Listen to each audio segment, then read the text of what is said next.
ప్రభుత్వం ఏర్పాటై 2 సంవత్సరాలు పూర్తి చేసుకున్న సందర్భంగా జూన్ 12న తిరుపతి నందు బహిరంగ సభ ఏర్పాటు చేసి ప్రజలతో మమేకమై గత 24 నెలల్లో రాష్ట్ర ప్రభుత్వం ప్రజలకు అందించిన సుపరిపాలన, చేపట్టిన సంక్షేమ అభివృద్ధి కార్యక్రమాలను వివరించాలని ఎన్డీఏ ప్రభుత్వం యోచన చేయడం జరిగిందని జిల్లా ఇన్ఛార్జ్ మంత్రి, రెవెన్యూ శాఖ మంత్రి అనగాని సత్యప్రసాద్ పేర్కొన్నారు.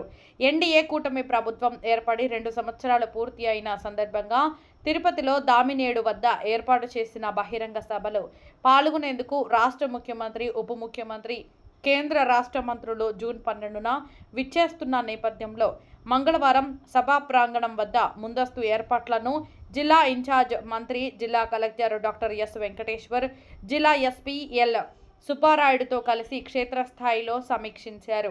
ఈ కార్యక్రమంలో జేసీఆర్ గోవిందరావు, తిరుపతి ఆర్డీఓ రామ్మోహన్, చంద్రగిరి, సూళ్లూరుపేట, గూడూరు ఎమ్మెల్యేలు Pulivarthi Nani, Nelavala Vijayasri, Pasham Sunil, clean and green beautification chairman Sugunamma Yadav, corporation chairman Narasimha Yadav, NDA కూటమి ప్రజాప్రతినిధులు తదితరులు పాల్గొన్నారు.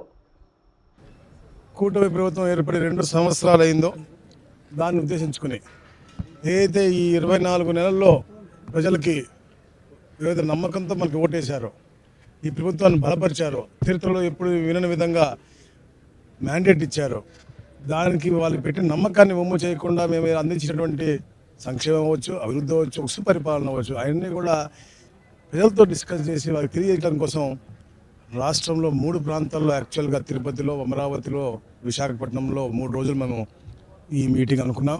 కానీ అనుకోని సంఘటన, దురదృష్టకరమైన సంఘటన నిన్న విశాఖ స్టీల్ ప్లాంట్లో SMS 2లో ఏదైతే అగ్ని ప్రమాదం జరిగిందో, చాలామంది చనిపోవడం జరిగింది. నిజంగా చాలా బాధాకర విషయం. దాన్ని జరిగిన తర్వాత ఈరోజు మా యువ నాయకులు లోకేష్ గారు, మా మంత్రివర్యులందరూ వెళ్ళటం, కేంద్రం నుంచి కూడా కుమారస్వామి గారు మరియు రామ్మోహన్ నాయుడు గారు కూడా వెళ్ళటం, ప్రభుత్వం తరపున 10 లక్షల రూపాయలు, అలాగే కేంద్రం నుంచి వచ్చే సహాయం అన్నీ కూడా ఇవ్వటం, రాబోయే రోజుల్లో వాళ్ళు కూడా ఆర్థికంగా వాళ్ళ కుటుంబాన్ని ఆదుకునే దిశగా గౌరవ ముఖ్యమంత్రి గారు ఆదేశాలు అధికారులకు ఇచ్చారు. ఇంకా ఎవరైతే క్షతగాత్రులు ఉన్నారో వాళ్ళకు కూడా మెరుగైన వైద్యం అందిస్తాం. తప్పకుండా వాళ్ళకి వాళ్ళ ఫ్యామిలీలో ఉద్యోగ అవకాశాలు కూడా కల్పించడానికి అన్నీ కూడా చేస్తాం. ఆ తర్వాత 12వ తారీఖున ఏదైతే 3 ప్రాంతాల్లో అనుకున్నాం అన్నీ కలిపి ఇక్కడే ఒక భారీ బహిరంగ సభ కరెక్ట్గా 2 సంవత్సరాల క్రితం 12వ తారీఖున మేమందరం కూడా క్యాబినెట్ అంతా కూడా ప్రమాణ స్వీకారం చేశాం. అప్పుడు అందరం కూడా మనం విధ్వంసం నుంచి వికాసం వైపు వెళ్తున్న రాష్ట్రాన్ని మనం చూసాం. ఈ 2 సంవత్సరాల్లో ఏదైతే మేము మాట ఇచ్చామో ఎలక్షన్ ముందు, ఏదైతే ప్రజలు కాంక్షించారో అవన్నీ కూడా అమలు చేసిన తీరు ప్రజలకు వివరించడం కోసమే ఈ కార్యక్రమం. ఎందుకంటే మేము మాట ఇచ్చిన సూపర్ 6 చేస్తా ఉన్నాం, 24 నెలలు సూపర్ 24 చేసాం. ఎందుకంటే ప్రతి నెల మీరు చూస్తుంటే ఒక సంక్షేమ కార్యక్రమం చేసాం. ఎప్పుడు ప్రజల్లోనే గౌరవ ముఖ్యమంత్రి గారు నెలకి 10 సార్లు ప్రజల మధ్యలోకి వెళ్ళి వాళ్ళు మమేకమై వాళ్ళ సమస్యలు తెలుసుకుని ఇవన్నీ సత్వరంగా పరిష్కరించే దిశగా ఈ పరిపాలన 2 సంవత్సరాలకు సాగింది. పెట్టుబడులు మనం చూసాం. దేశంలో రూపాయి వస్తే 25.3% పెట్టుబడులు ఈ రాష్ట్రాల్లో వచ్చిన 23 లక్షల కోట్లు పెట్టుబడులు, ఉద్యోగ అవకాశాలు, ఉపాధి కల్పించే విధంగా ఎప్పుడు వినండి డిఎస్సీలు అవ్వచ్చు, అలాగే దాదాపుగా రైతులకి 9,000 కోట్ల రూపాయలు అవ్వచ్చు, అలాగే 10,000 మంది తల్లులకి ఖాతాలో ఎంతమంది పిల్లలు ఉంటే అంతమంది పిల్లలకి మేము తల్లికి వందనం ఇస్తామని చెప్పి అందరికీ ఇచ్చారు. మాట ప్రకారంగా మెగా పేరెంట్ టీచర్ మీటింగ్ పెట్టి వాళ్ళందరికీ కూడా ఉన్నటువంటి సమస్యల గురించి తెలుసుకొని తల్లి తండ్రి అలాగే టీచర్ల మధ్యలో సమన్వయం చేసుకుంటూ అద్భుత కార్యక్రమం చేసుకుంటూ, అలాగే ఎంతమంది పిల్లలు ఉంటే అంతమంది తల్లికి వందనం ఇచ్చాం. ఉచిత బస్సు ఇచ్చాం. ల్యాండ్ టైటిలింగ్ రద్దు చేసాం.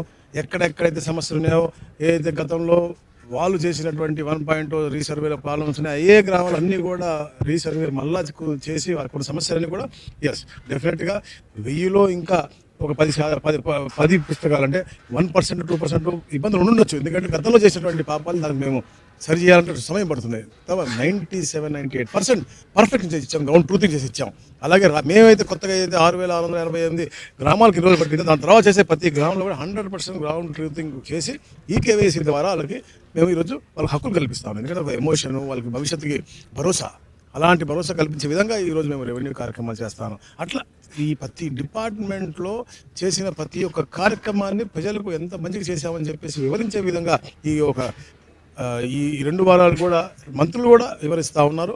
ఎక్కడైతే ప్రెస్ మీట్ పెట్టో లేకపోతే ప్రజల దగ్గరికి వెళ్ళొచ్చి తెలియజేస్తానో దాంట్లో భాగంగా ఇక్కడి నుంచి బాగా గౌరవ ముఖ్యమంత్రి గారు చంద్రబాబు నాయుడు గారు అలాగే ఉప ముఖ్యమంత్రి గారు పవన్ కళ్యాణ్ గారు ఏదైతే ఎలక్షన్ ముందు చెప్పారో అవన్నీ ఎలా నెరవేర్చారు, ఈ సుపరిపాలన ఎలా ఉంది, ప్రజలకి భవిష్యత్తు, ఎందుకంటే మనందరం కూడా కష్టపడేది రాబోయే తరాలు బాగుండాలనేది.